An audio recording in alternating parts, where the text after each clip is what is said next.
Je pense pas qu'on puisse vraiment apprivoiser cette angoisse-là. Elle existe. Elle fait partie de la vie. Et quelquefois, je me dis, bon, il faut juste que je me dise, écoute, t'as beaucoup de chance. Faut pas penser à la mort. Faut te dire, t'as beaucoup de chance, tu es encore vivante. Donc, voilà.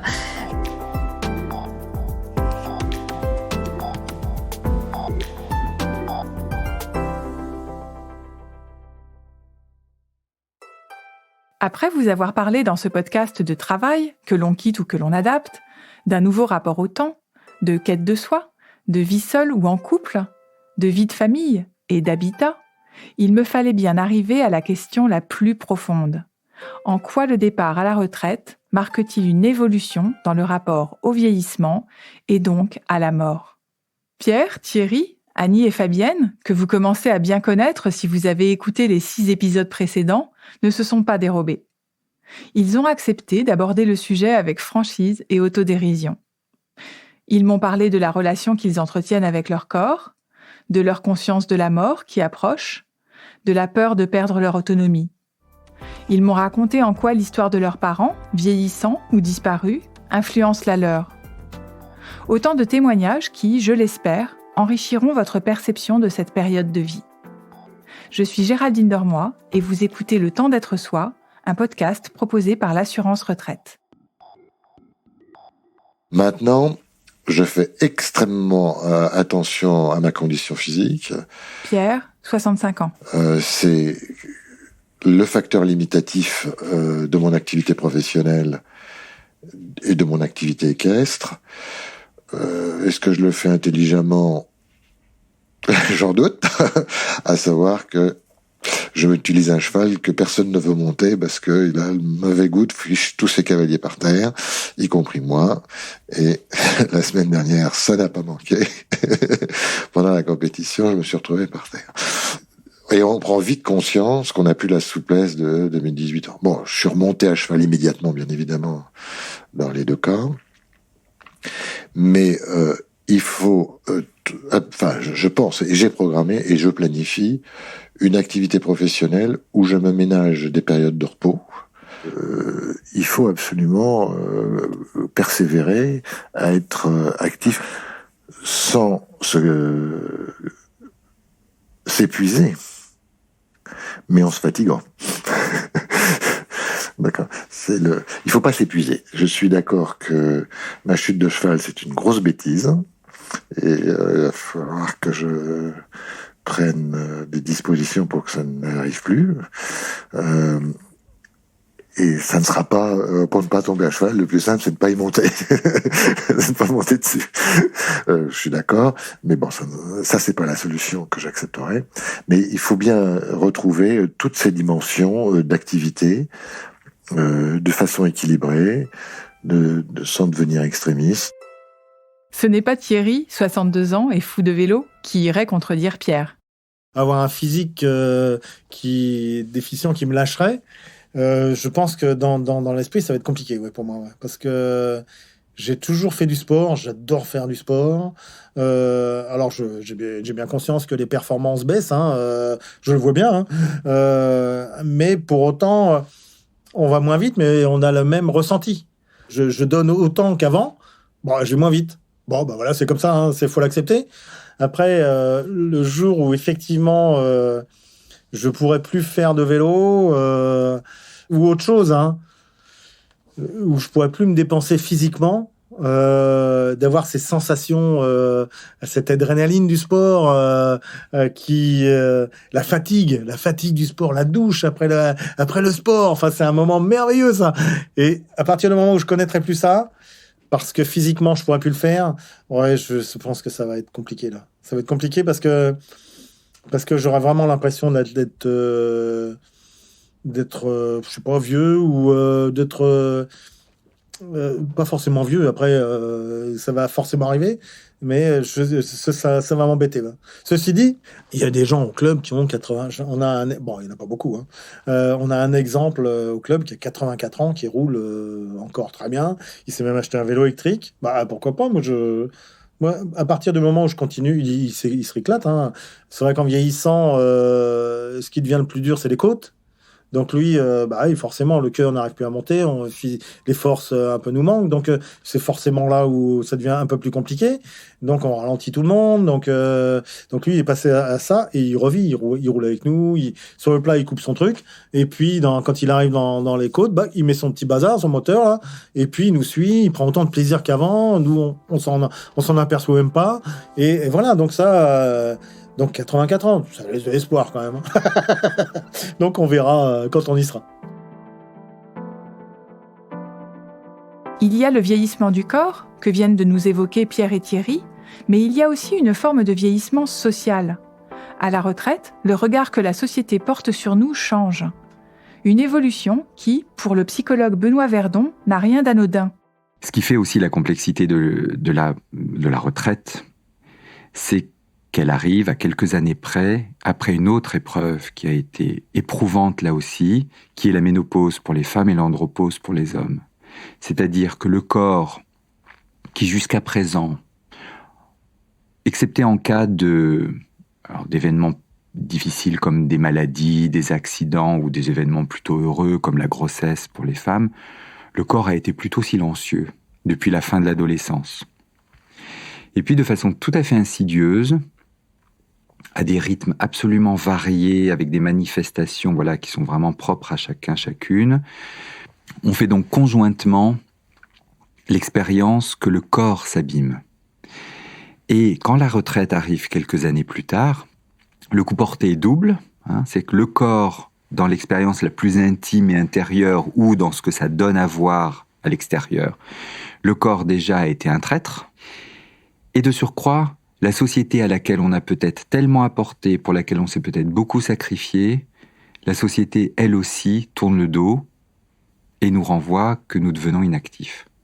Et c'est là qu'on voit justement comment est-ce que les fragilités psychiques ou les ressources psychiques des personnes se mobilisent dans des tissages extrêmement subtils et complexes pour permettre de faire de cette deuxième partie de la vie quelque chose qui peut être un moment qui peut demeurer un moment agréable.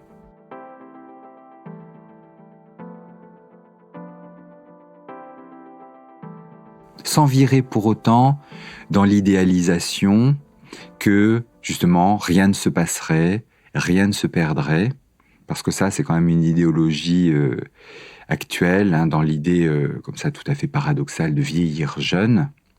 Non, on ne vieillit pas jeune. Cette expression-là, qui est pourtant très galvaudée, est une expression très compliquée. Vieillir jeune donne à penser que c'est la seule condition pour vieillir bien. Et quand évidemment on entend par jeune l'idée d'être souple dans sa tête, d'être regardable, d'avoir une maîtrise des technologies contemporaines, comme les jeunes. Or, vous avez des personnes qui sont d'une très grande souplesse et richesse psychique, et qui ne sont pas du tout jeunes, qui ne revendiquent même pas être jeunes dans leur tête. Voilà, elles font avec les réalités qui sont les leurs. Il y a mille et une choses qu'elles auraient voulu faire qu'elles ne font plus, mais ça ne veut pas dire que ce qu'elles peuvent encore faire est quelque chose de racorni et fade. À l'angoisse d'être perçu comme vieux, s'en ajoute une autre, celle de la mort. En a-t-on peur quand on n'est à la retraite que depuis quelques années ? J'ai posé la question à Annie, 68 ans. Bien sûr que j'ai peur de la mort, bien sûr. Bien sûr, j'y pense souvent. J'ai régulièrement des angoisses quand je fais faire des examens médicaux, quand j'ai mal quelque part, quand on va faire des investigations pour voir pourquoi est-ce qu'il m'arrive ceci, cela, etc. À chaque fois, j'ai peur, oui. Il y a 2 ans, j'avais une tache sur le foie. Bon, il s'avère que c'était un avatar de l'instrument échographique. Mais voilà, oui, non, mais j'étais terrorisée, bien sûr. J'ai peur de la maladie, j'ai peur de la mort, j'ai peur de la mienne, j'ai peur de celle des gens qui m'entourent. Oui, évidemment. Alors, j'ai toujours été un petit peu comme ça, mais je le suis de plus en plus, c'est évident. Je ne pense pas qu'on puisse vraiment apprivoiser cette angoisse-là. Elle existe, elle fait partie de la vie. Et quelquefois, je me dis, bon, il faut juste que je me dise, Et écoute, t'as beaucoup de chance. Faut pas penser à la mort. Faut te dire, t'as beaucoup de chance, tu es encore vivante. Donc voilà. Pierre, lui, la visualise. On se prépare pour faire le dernier galop, quoi. Puis ça sera le dernier trot. Et puis ça sera la dernière promenade au pas. Et mon grand rêve, c'est de mourir debout en enseignant sur la carrière ou dans le manège, comme Molière s'effondrant sur scène. C'est pas très sympa pour mon élève qui devra descendre de cheval pour appeler les secours. D'habitude, c'est moi qui appelle les secours quand eux descendent de cheval. Et ben non, là, ce jour-là, c'est eux qui descendront et ils appelleront les secours pour dire que c'est fini. Enfin, j'espère que mes élèves aussi souhaitent que ça arrivera le plus tard possible. Heureusement, face à la perspective de notre fin prochaine, il nous reste la philosophie. À 77 ans, François Galichet nous suggère le divertissement. Je crois qu'il ne faut pas être une autruche. Quand on vieillit, on s'approche aussi de notre fin, c'est-à-dire de la mort. Et la retraite, c'est quand même lié à l'idée que on a un certain âge et qu'on ne reviendra pas en arrière et qu'on fait quelque chose qui est irréversible. Et donc, je crois qu'il faut à la fois avoir conscience que la mort s'approche, mais en même temps ne pas évidemment être obsédé, et donc savoir utiliser, je dirais, les activités dans lesquelles on s'engage comme une sorte de divertissement calculé. C'est exactement ce que disait le philosophe Pascal, qui disait « Toutes les activités des hommes viennent de ce qu'ils ne savent pas rester en repos dans une chambre ». Oui, il parlait déjà peut-être des retraités, alors qu'il n'y avait pas encore la retraite à son époque, et pour lui, parce que quand on est en repos dans une chambre et qu'on fait rien, eh bien, on pense qu'on va mourir, on pense que rien ne nous sépare de la mort. Et donc, pour lui, le divertissement, c'était quelque chose de condamnable. Moi, je dirais le contraire. Le divertissement, c'est bien. Il faut savoir se divertir de la mort, parce que si on pense sans arrêt à la mort, eh ben, on tombe effectivement dans l'angoisse, le stress, et c'est pas bon du tout. Mais il faut savoir qu'on se divertit. Il faut savoir que c'est un divertissement que je fais, mais en même temps, il faut pas s'absorber dans ce divertissement. Il faut savoir s'en retirer et y revenir. Alors, c'est un jeu un petit peu subtil, pas toujours facile, je le reconnais, mais je pense que c'est intéressant et important d'avoir cette espèce de distance par rapport à ses engagements. Je sais que finalement, je fais ça sans qu'il y ait une nécessité absolue, que je pourrais ne pas le faire, mais en même temps, je le fais parce que sinon, je sais que si je le fais pas, eh bien, il n'y a plus rien, quoi. Ce pouvoir du divertissement dont parle François Galichet, Pierre en a pris conscience au moment de la mort de son père. Mon père, il est décédé à l'âge de 68 ans, 3 ans après avoir fait valoir ses droits à la retraite, et dans une circonstance qui est peut-être fausse, c'est une observation, ce n'est pas une démonstration, mais il est mort quelques semaines après avoir terminé la restauration de la maison de campagne. Et j'ai toujours pensé qu'il y avait eu une relation entre la fin de ce projet qui lui tenait à cœur depuis une quinzaine ou une vingtaine d'années, et sur lequel il travaillait et s'investissait énormément. Et puis à un moment, c'était fait. Le toit était neuf, l'électricité était neuve, la plomberie avait été refaite, le chauffage avait été refait, le machin, le bidule. Et ce qu'il a eu, j'ai pas pu en parler avec lui. Il a eu la mort que je souhaite, c'est-à-dire qu'il est mort en 15 jours, et dont 10 jours de coma. Donc, ça va quand même assez vite. Mais j'ai toujours pensé que son désœuvrement était à l'origine de sa leucémie, qui l'a emporté très vite. Du fait que j'ai cette pensée qui est quelque part irrationnelle, il n'y a pas de démonstration qui permet de relier le fait de faire valoir ses droits à la retraite et son décès. J'y crois pas trop. Oui, et avec concomitamment avec la fin d'un projet, c'est quand même c'est du domaine de l'hypothèse. Mais ça m'a suffisamment marqué longtemps, on va dire, pour que aujourd'hui, je ne souhaite pas faire de projets qui ont une fin. La peur de la vieillesse, ça n'est pas que la peur de la mort.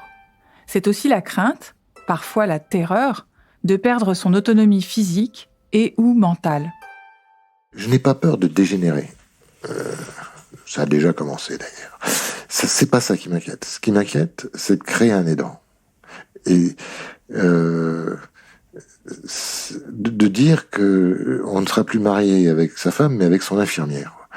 Ça passe pas. C'est quelque chose qui m'effraie. Il y a pas grand chose à faire, à part continuer à être actif. À mon avis, ça permet de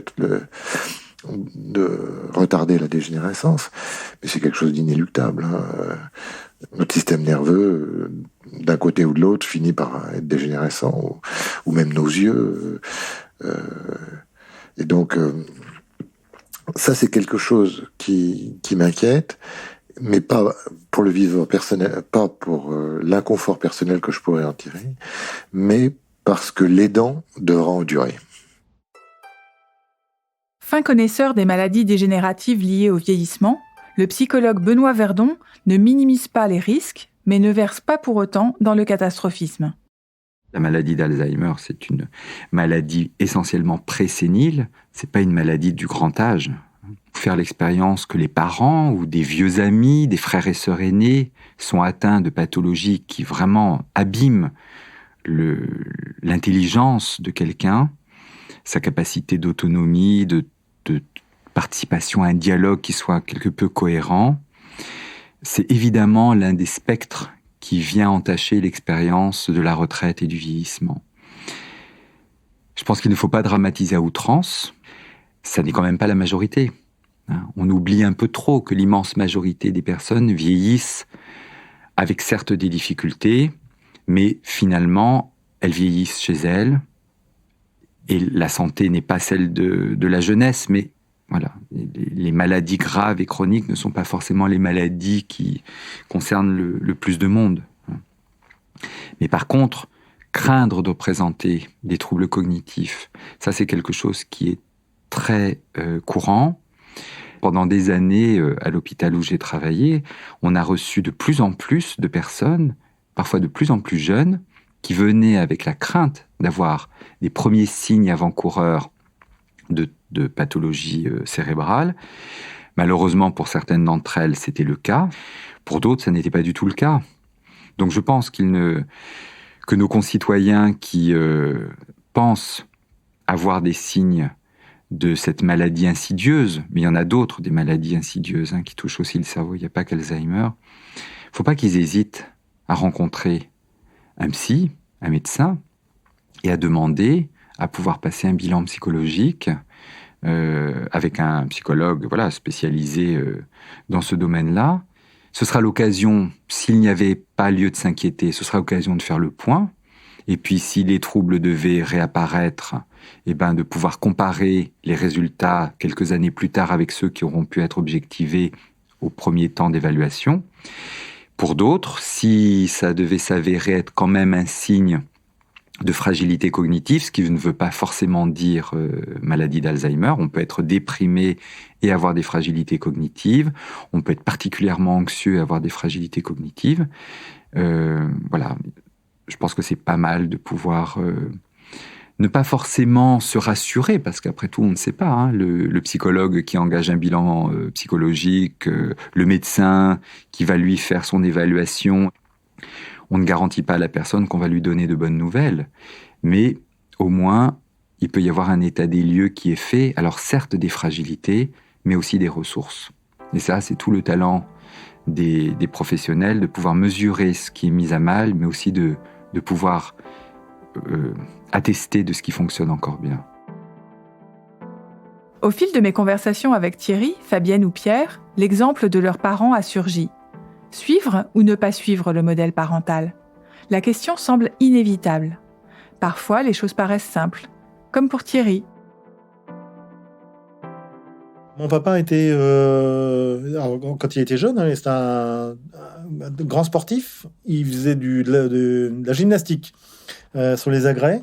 Après, il a arrêté le sport parce mon papa a beaucoup travaillé pour qu'on ait une vie. Donc, il avait il cumulait 2 travails. Donc, forcément, le sport, dans ces cas-là, ça passe à la trappe. Donc voilà, après son vieillissement, il est resté toujours physiquement, il est toujours d'ailleurs physiquement, il a 85 ans, bon, il marche avec une canne, mais il sort tous les jours, il marche, il va bien, et vieillir comme ça, moi je veux bien, hein. Moi je vais vieillir comme ça à 85 ans, il est chez lui, bon, il vit dans c'est des appartements où le midi il y a un restaurant en bas. Donc, il mange au restaurant le midi et le soir, il se fait sa petite soupe. Il a une cuisine dans son appartement. Il est complètement autonome. Il vit chez lui, il a toute sa tête, évidemment. Il est, pour l'instant, ça se passe bien. Il n'est pas malade. Il est plutôt en bonne santé. Donc, moi, c'est plutôt un bon exemple pour moi. Hein. Si génétiquement, ça peut faire pareil pour moi, je prends. Hein. Peut-on échapper à l'exemple de son père ou de sa mère ?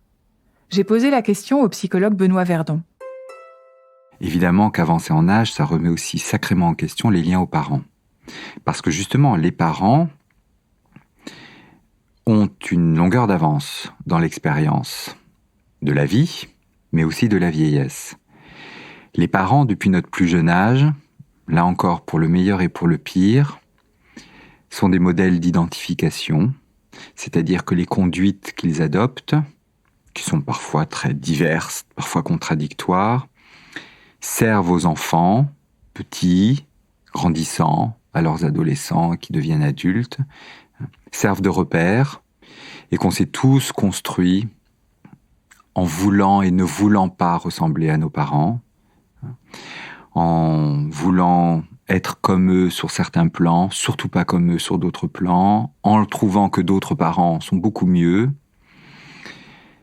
Et ça, ce travail d'identification est un travail qui est incessamment à l'œuvre, même quand on est grand. Parce que justement, les parents sont celles et ceux qui nous renvoient l'image de quelque chose qui nous attend tôt ou tard.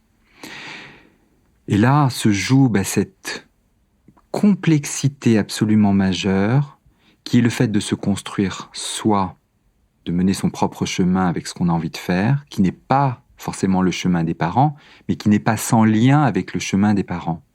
C'est tout un équilibre subtil de pouvoir construire sa propre vie, à la fois en adhésion avec certaines caractéristiques des parents, mais aussi en opposition avec certaines caractéristiques des parents. Et que c'est toute la question de notre liberté qui est en jeu, de notre autonomie par rapport aux parents. Fabienne a la chance d'avoir des parents encore en bonne santé, dont elle se sent très proche. Pour elle, cette communication intergénérationnelle est au cœur du vieillissement heureux. Alors moi, mes parents sont très attentifs à leur santé. Dès qu'il y a des petites choses physiquement ou mentalement qui diminuent, voilà, ils ont toujours pris l'habitude de se faire soigner, et ceci de façon autonome. Et je crois que j'ai toujours été éduquée dans ce sens-là, même quand ils étaient moins vieux. Donc ça, je pense que c'est quelque chose, en effet, que je trouve important, c'est de prendre soin de soi de façon responsable, de pas attendre que quelqu'un te dise là, faudrait mieux que tu ailles voir quelqu'un, sans être tous les 4 matins chez le docteur, mais prendre soin de soi. Alors mes parents, c'est pareil, ils étaient agriculteurs, donc papa a un jardin potager, donc il a sa vie. Il vieillit en ayant à la fois des activités physiques dans son jardin et des rencontres avec des amis, joue aux cartes. Donc, je trouve qu'il y a un bel équilibre à la fois physique et cognitive. Donc ça, je crois que, et maman pareil, je pense que ça m'inspire beaucoup. Moi, quand je serai vieille, d'ailleurs, j'aime bien ce mot, quand je serai vieille, voilà, je sais que j'aurai mes enfants, voilà, s'ils sont là, ma sœur, ou voilà. Ce qui est important, je crois que dans tout ça, c'est vraiment qu'il reste du partage et de la communication intergénérationnelle. Que ça soit ma petite fille de 2 ans, que ma maman de plus de 80 ans, ou ma tante de plus de 90 ans, voilà. Chacun se voit, échange à sa manière et vieillit de cette manière-là, avec parfois en effet des drames, la maladie, et d'être accompagné le mieux possible dans ces cas-là. François Galichet, de son côté, saisit de mieux en mieux ce que son père pouvait ressentir au même âge. En vieillissant, je comprends mieux certaines attitudes de mon père lui-même vieillissant, puisque quand il avait le même âge que moi, que je ne comprenais pas quand j'étais plus jeune, je me disais mais pourquoi il réagit comme ça, pourquoi il refuse d'aller se promener avec nous, pourquoi il se calfeutre un peu dans sa chambre. Et puis maintenant que je sens un peu certaines petites misères physiques qui sont intimes, qui ne sont pas invalidantes, mais qui sont plutôt une sorte de l'ordre de la tonalité générale, je comprends mieux certains sentiments, certains états d'âme qu'il avait. Donc, d'une certaine manière, je pense qu'on renoue un peu avec ses parents du fait qu'on a le même âge qu'eux avaient. Dans le cas de Pierre, l'impossibilité de suivre le modèle paternel a mené à la recherche d'un exemple alternatif. Non seulement il prévoit d'exercer longtemps son activité de professeur d'équitation, mais en plus, quelqu'un est là pour l'y aider. Dans mon projet de reconversion professionnelle, je suis rassuré sur le fait que ça n'a pas de fin avec mon propre professeur. Le professeur que j'ai connu quand j'avais 14 ans, il est toujours mon professeur, il vient toujours me donner des cours. Et il continue à enseigner.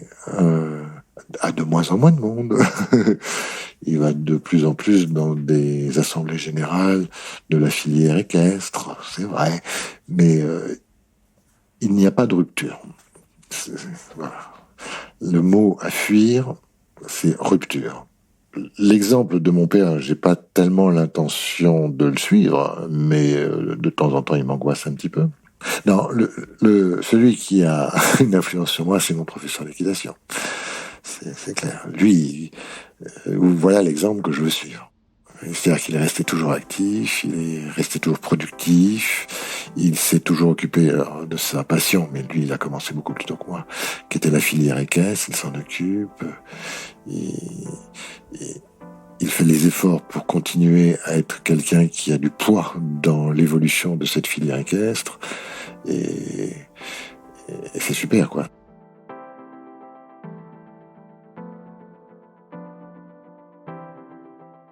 On observe des situations où, en fait, des personnes vivent leur propre vieillissement. Benoît Verdon. Avec un parent qui est déjà décédé. Parfois jeune, ou parfois là à l'orée du vieillissement, pour des raisons tout à fait variées. Et pour qui c'est d'autant plus une épreuve de vieillir que l'on survit aux parents. Et que l'on vit quelque chose que le parent n'a pas vécu, et que de fait, les modèles pour avancer en âge sont un peu compliqués, qu'il faut parfois aller les chercher ailleurs. Chez les parents des amis, chez des vieux amis. Voilà, vieillir sans avoir... Alors que l'enfant en nous cherche toujours un peu de réconfort, de consolation et de repères. Et même si les relations avec les parents ne sont pas toujours simples, pouvoir quand même toujours trouver chez son père et sa mère, même vieux, un espace d'écoute et de conseil, c'est quelque chose dont on peut faire l'expérience jusqu'à très tard et qui peut être parfois décevant, mais qui peut être aussi très apaisant. Si l'on n'échappe pas au modèle de ses parents, quelle est notre marge de manœuvre alors ? Pour le philosophe François Galichet, notre espace de liberté est d'autant plus grand que le rôle des retraités a beaucoup évolué. Mais je crois qu'aujourd'hui, la grande différence avec les époques antérieures, c'est que dans les époques antérieures, on n'attendait pas grand-chose des retraités. C'est-à-dire que dès qu'on était à la retraite, la société, en quelque sorte, ne comptait plus sur eux. Voilà, maintenant, vous avez bien travaillé, vous avez droit à une pension de retraite, vous faites ce que vous voulez avec. Et donc, il y a une sorte de désœuvrement. Aujourd'hui, je pense que c'est moins le cas parce que justement, on compte davantage sur les retraités, par exemple les parents comptent davantage sur les retraités pour les aider dans l'éducation des enfants, pour garder les enfants. Il y a les crises actuelles que nous vivons où on voit bien que les personnes âgées sont au cœur de beaucoup de discussions. Il y a quand même beaucoup plus d'associations qui permettent aux retraités de s'engager qu'il n'y en avait il me semble, il y a 40 ou 50 ans. Donc je pense que le statut du retraité aujourd'hui n'est pas le même que celui du retraité d'il y a 50 ans, et donc on ne peut pas complètement reproduire, les générations antérieures. On attend davantage d'eux, parce que justement, l'espérance de vie a augmenté, en particulier l'espérance de vie en bonne santé a quand même beaucoup augmenté par rapport à ce qu'il y avait il y a 50 ans ou 70 ans. Donc du coup, et c'est tout à fait normal, je dirais, on compte davantage sur les retraités pour beaucoup de choses, à la fois sur le plan des mandats locaux, par exemple, pour ceux qui s'engagent dans la politique locale, pour être maire, conseiller municipal, dans le cadre de la famille, et puis dans le cadre associatif. Donc je pense que les retraités sont moins marginalisés qu'ils ne l'étaient autrefois. Ce sont mes enfants et mes petits-enfants qui m'obligent à ne pas suivre le modèle de mon père. Par exemple, mon père s'occupait très peu de ses petits-enfants, alors que moi, maintenant, j'ai plaisir à lire avec eux des albums, à leur expliquer beaucoup de choses, à philosopher un peu avec eux, à regarder des tableaux, à les emmener au musée, à me promener, etc. Ce que je pense les grands-parents d'il y a 50 ou 60 ans ne faisaient peut-être pas autant. Donc, d'une certaine manière, heureusement, les générations actuelles nous obligent à déroger au modèle familial, traditionnel. Et c'est une bonne chose. Je suis Géraldine Dormoy et vous venez d'écouter le 7e épisode de la série Le temps d'être soi, un podcast de l'assurance retraite. Vous pouvez le retrouver, ainsi que tous les épisodes de la série, sur les plateformes de podcast et sur l'assurance-retraite.fr. Je tiens à remercier toutes les personnes que vous avez pu entendre au cours de ces 7 épisodes. Annie, Fabienne, Mokhtar, Pierre et Thierry pour leurs témoignages, le philosophe François Galichet, le psychologue Benoît Verdon et la sociologue Célia Broussard pour leur expertise. Je tiens à remercier également Rémi Gallou, Julie Rochu et Laurent Novic, chercheurs au sein de l'unité de recherche sur le vieillissement de la CNAV, Caisse nationale d'assurance vieillesse, pour leur contribution. Le temps d'être soi est produit par Louis Créative, l'agence de contenu audio de Louis Média. Cet épisode a été enregistré par Benoît Daniel. Soukaina Kabal en a assuré la coordination ainsi que le montage. Le mixage a été réalisé par Tristan Mazir et la musique composée par Alix Lachivé.